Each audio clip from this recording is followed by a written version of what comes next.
안녕하십니까. 2016년 제1회 4과목 유통정보 기출풀이를 같이 한번 해보도록 하겠습니다. 71번 보시면 제약 조건 이론에 대한 설명으로 옳지 않은 것을 물어봤습니다. 그래서 TOC는 이제 제약 이론에 대한 설명입니다. 재고를 0으로 실현시키고자 하는 재고관리 기법으로 CRT를 제시한다 그랬는데요. 해설을 보시면 CRT는 시킹 프로세스의 첫 단계로 표출된 문제들의 핵심 딜레마를 찾아내는 과정을 얘기합니다. 그래서 제약이론과 관계가 없습니다. 원자재 투입 시점을 조정해서 공정 내 종속성과 변동성을 관리하는 기법은 드럼, 버퍼, 로프를 제시합니다. 그래서 DBR이 드럼, 버퍼, 로프, DBR이 제약이론의 핵심이 되겠습니다. 능력 제약 자원이 존재하는 부분이 최대한 100% 가동될 수 있도록 공정 속도를 조절하여 관리하는 기법인 DBR을 제시합니다. 기업이 업무에 대한 소통 도구로서 사고 프로세스를 정의하고 5가지 논리나무 다이어그램을 제시하기도 합니다. 현금 흐름을 투명하게 보여줄 수 있도록 스루풋 회계 기법을 제시하기도 합니다. 종국에는 TOC는 병목 공정 관리에 있습니다. 그래서 병목 공정을 관리해서 결국에는 비용을 줄이고 또는 이제 재고를 줄이고 그 다음에 이제 수익을 높이는 데 있습니다.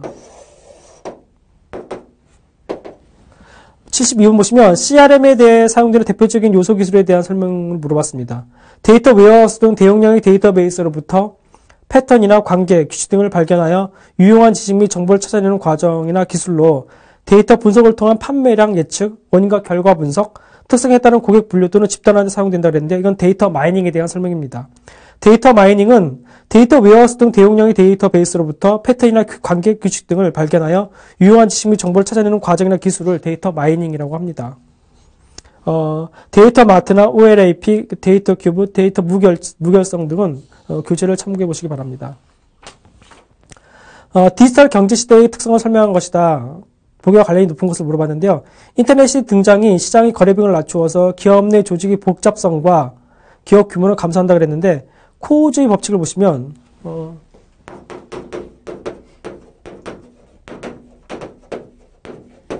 해설을 잠깐 먼저 보겠습니다. 코우주의 법칙이란 민간경제 주체들이 자원의 배분 과정에서 아무런 비용을 치르지 않고 협상할 수만 있다면 협상을 통해서 외부 효과로 인해 초래되는 비효율성을 시장에서 그들 스스로 해결할 수 있다는 의미를 얘기합니다. 즉, 외부 효과를 해결하는 데 있어서 협상을 통해서 해결하겠다는 게 코우주의 정리 또는 코우주의 법칙입니다. 코우주의 정리는 경제 효율성 및 정부의 자산 분배와 관련이 있으며 거래 비용의 존재에 대한 이론적 바탕이 되었습니다. 그래서 다시 본문을 보시면 시장의 거래 비용을 낮추어서 기업 내 조직의 복잡성과 기업 규모를 감소한다 그랬는데요. 이거는 코우주의 법칙과 관련됩니다. 그다음에 74번 보시면은 유통산업에서 RFID 도입 활용과가 옳지 않은 것을 물어봤는데요. RFID를 도입함으로써 재고를 절감할 수 있고 입고 출고 리드 타임을 단축할 수 있고 검수의 정확성도 향상이 됩니다. 도난 등 상품 손실을 절감할 수 있고요. 반품 및 불량품의 추적 및 조회도 가능합니다. 상품 개발력이 향상되지는 않습니다. 그래서 4번이 틀렸고요.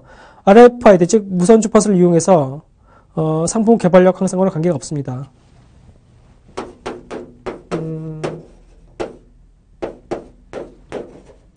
무선 식별 시스템이고요. 무선 식별 인식 시스템을 RFID라고 합니다.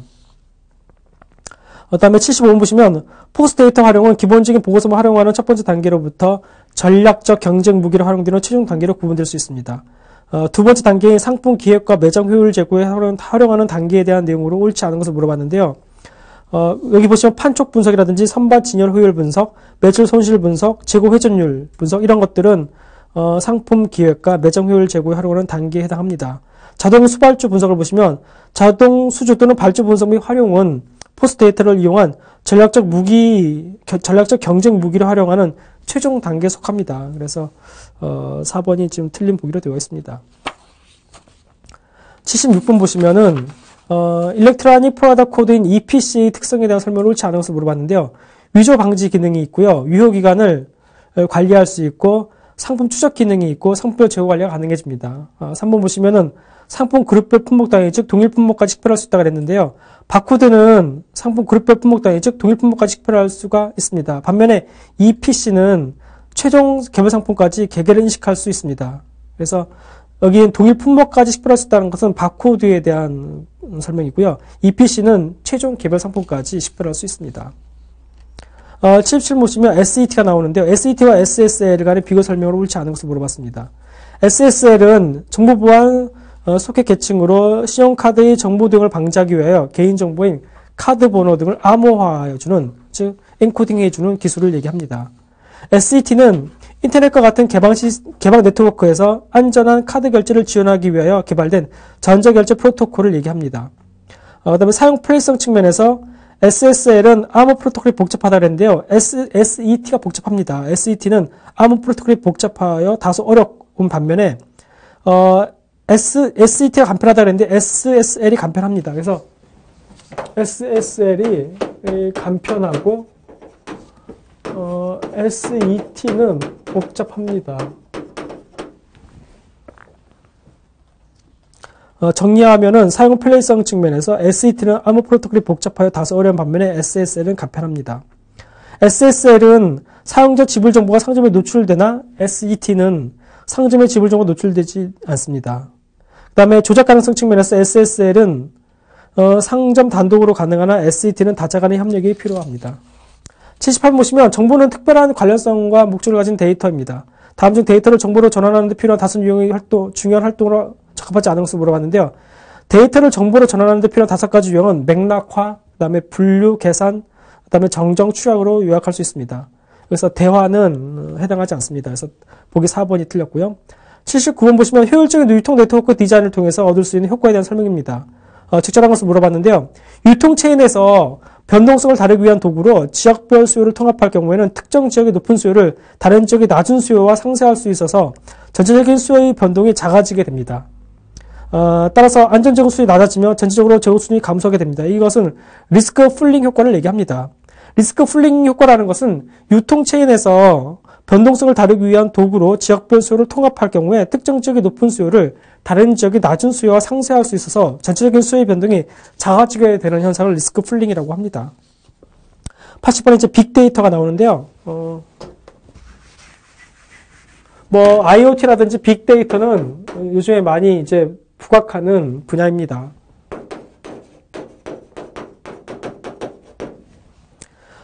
빅데이터를 통해서 고객과 장기적인 신뢰관계를 구축하여 충성 고객을 확보하기 위함입니다. 그래서 빅데이터는 충성 고객을 유지하기 위함인 거고요. 그 다음에 이거는 이제 장기 관점입니다. 급변하는 시장 환경에 적절히 대처하여 신속한 소비자의 니즈 파악과 대응 방안을 마련하기 위함이고, 시장의 환경 변화와 제품의 트렌드를 빠르게 파악하여 마케팅 활동과 경영사 결정 과정에 접목하기 위함입니다. 그래서 어떤 유연성 있는 방법입니다. 그래서 급변한 환경에 대처할 수 있다는 것은 그만큼 유연성이 뛰어나다고 보여지고요.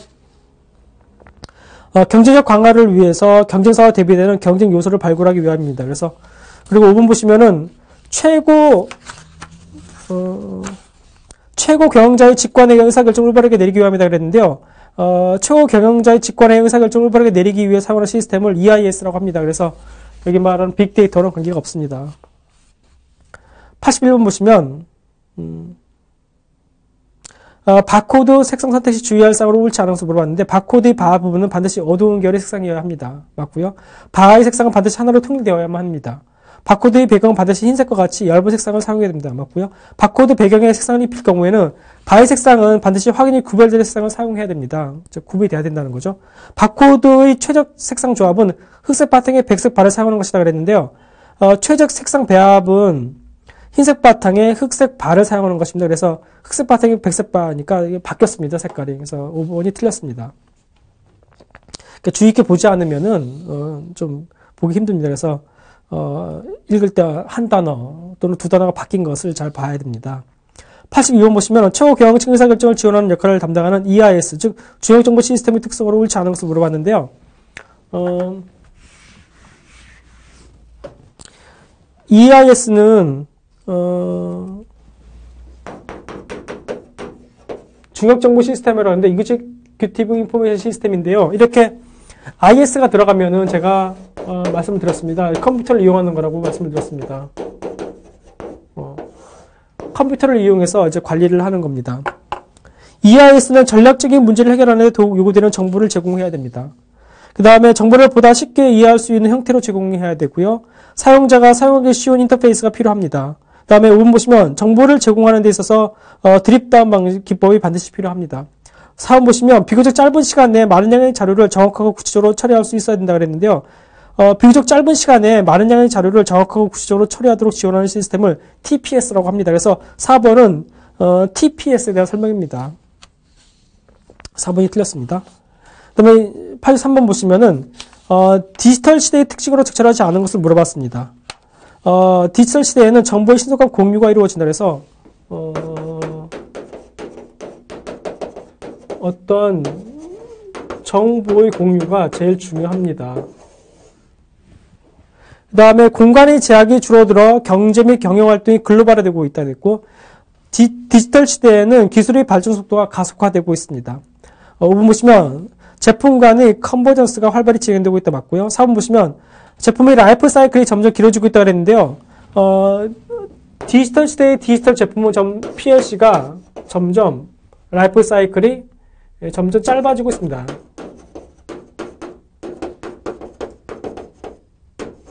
이러한 이제 특징이 있습니다.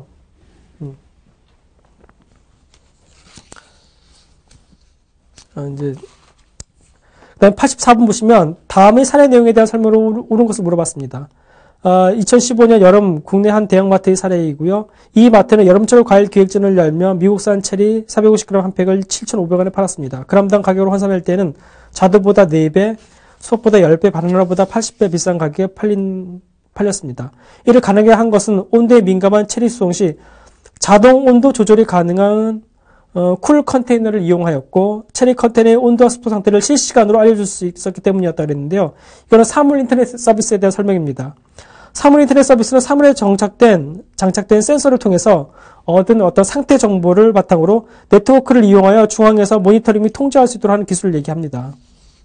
그래서 사물 인터넷, IoT는 매번 출제됩니다. 매번. 2015년도에서는 어떤 사물 인터넷의 어떤 정의를 물어봤고요. 그 다음에 2016년도에서는 어떤 사례를 주고 또 물어보고 있습니다. 85번 보시면은 다음 중 가로 안에 들어갈 용어로 옳은 것은 물어봤습니다.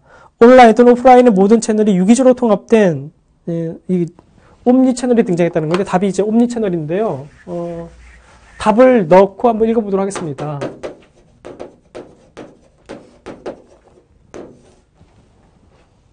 (2000년대) 이후 오프라인 매장 외에 PC와 스마트 기기가 새로운 판매 채널로 추가되면서 멀티 채널 환경이 조성이 됐고 최근 각 채널들을 유기적으로 통합하는 옴니 채널이 주목받는 상황이 됐습니다. 그래서 옴니 채널은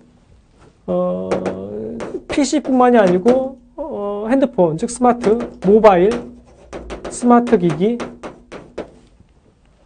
그 다음에 오프라인 이런 것들을 모두 포괄하는 하나의 채널이 이제 옴니 채널입니다. 옴니 채널은 다양한 채널이 서로의 단점을 보완하고 장점을 극대화해서 단일 채널로서 역할을 한다는 점에서 각 채널이 독립적으로 운영되며 서로 경쟁하는 멀티 채널과 큰 차이를 보입니다. 그래서 이 각각이 운영되는 것을 멀티 채널이라고 그러고요. 옴니 채널은 이제 통합된 채널 개념입니다. 옴니 채널은 해설을 보시면 온라인, 오프라인 매장을 결합해서 소비자가 언제 어디서든 구매할 수 있도록 지원하는 것을 의미합니다. 86번 보시면 QR코드에 대한 설명인데 옳지 않은 것을 물어봤습니다. QR코드, 즉 버전 40 기준의 최대 표현 용량은 숫자 7089자, 문자, 그 다음에 4296자, 한자 등 아시아 문자 1817자 등이 있습니다. 등이 포함되고요. QR코드는 내 모서리 중 세 곳에 위치한 검출 패턴을 이용해서 360도 어느 방향에서든지 데이터를 읽을 수 있다는 장점이 있습니다.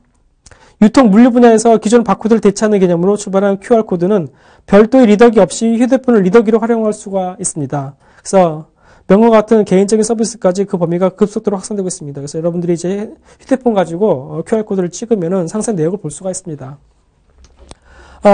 QR코드는 데이터와 오류 정전키들이 내 모서리에 각기 분산된 형태로 포함되어 있어서 오염되거나 훼손되었을 경우에 바코드에 비해서 데이터를 읽어드리기 어렵다는 단점이 있다고 했는데, 회사를 보시면 QR코드는 오염이나 훼손 시 데이터 보공 완성 기능을 활용할 수 있습니다. 그래서 바코드에 비해서 데이터를 읽어드리기가 쉽습니다.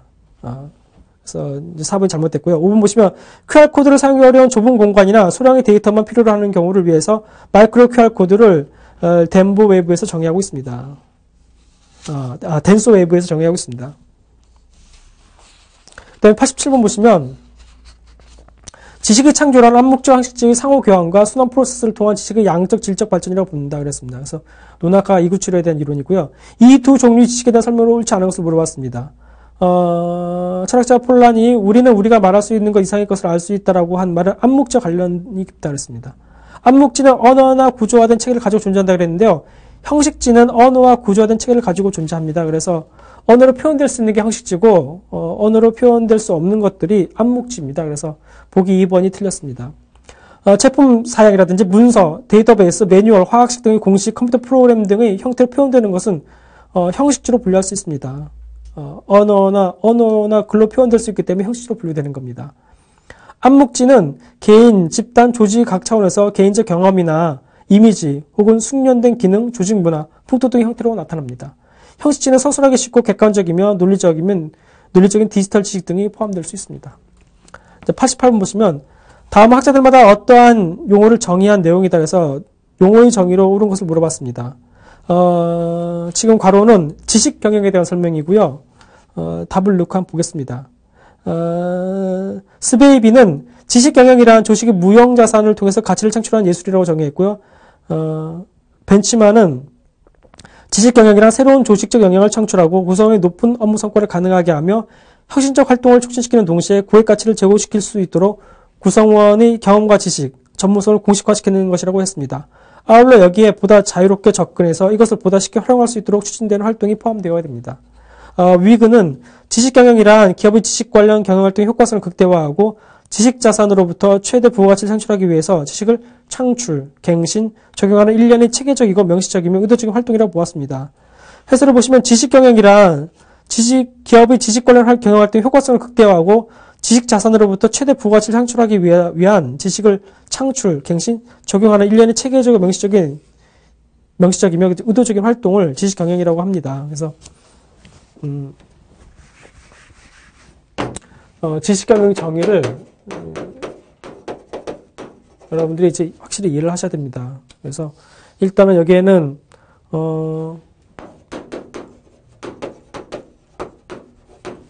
지식 경영을 통해서 경영 활동의 효과성을 높일 수가 있습니다. 그 다음에 부가가치 창출이 가능합니다.